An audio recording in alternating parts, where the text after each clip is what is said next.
सुन कही के बनावे साचो बड़ा नीक लागेला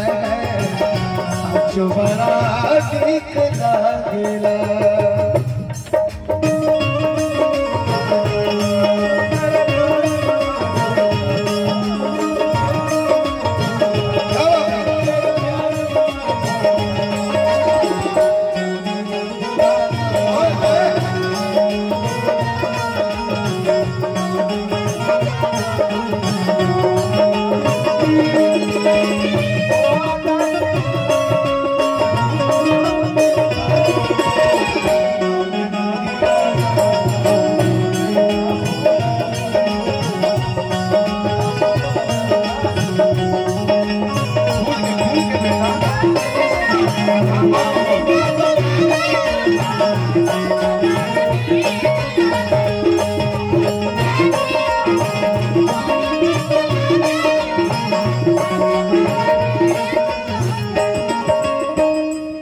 कुछ देर हो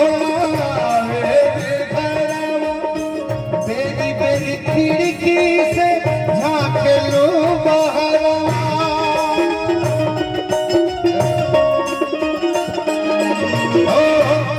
कुछ देर हो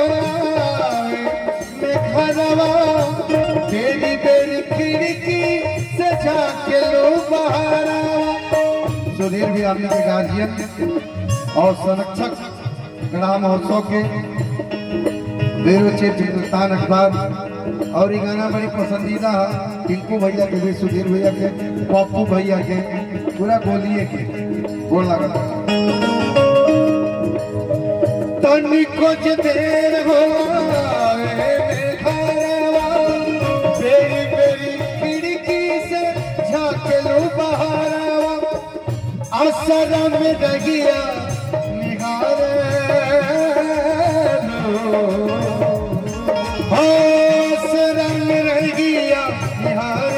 साचो बड़ा नीक लागेला हाय खोले जे हाय खोले जे के बढ़िया तू आवे लोका साचो बड़ा नीक लागेला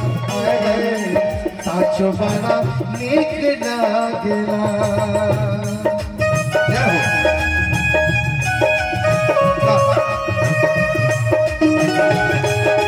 प्रेम के मारे बाना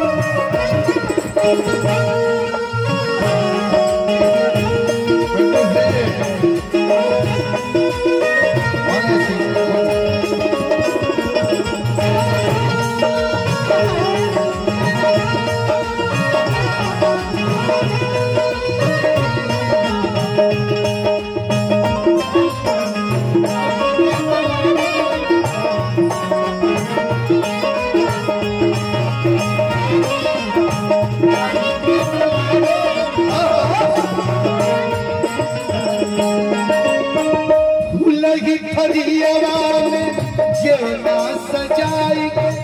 लतिए बई खेलू जे मचिया बिछाई के अब को वो सीधा चीज नीक लागल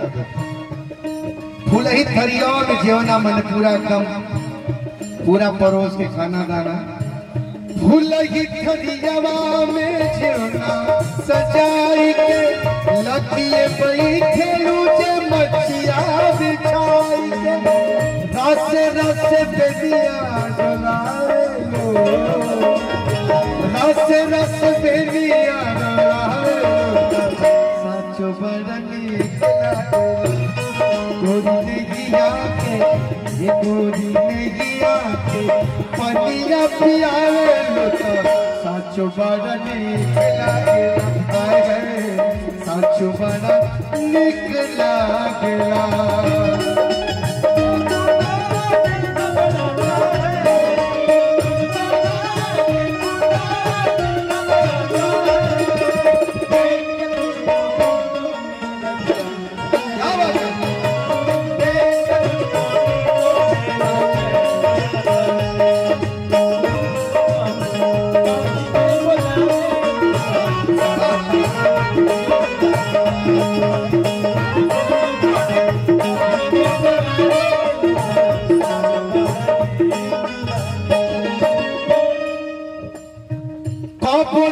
बरतिया के पिछली पगड़िया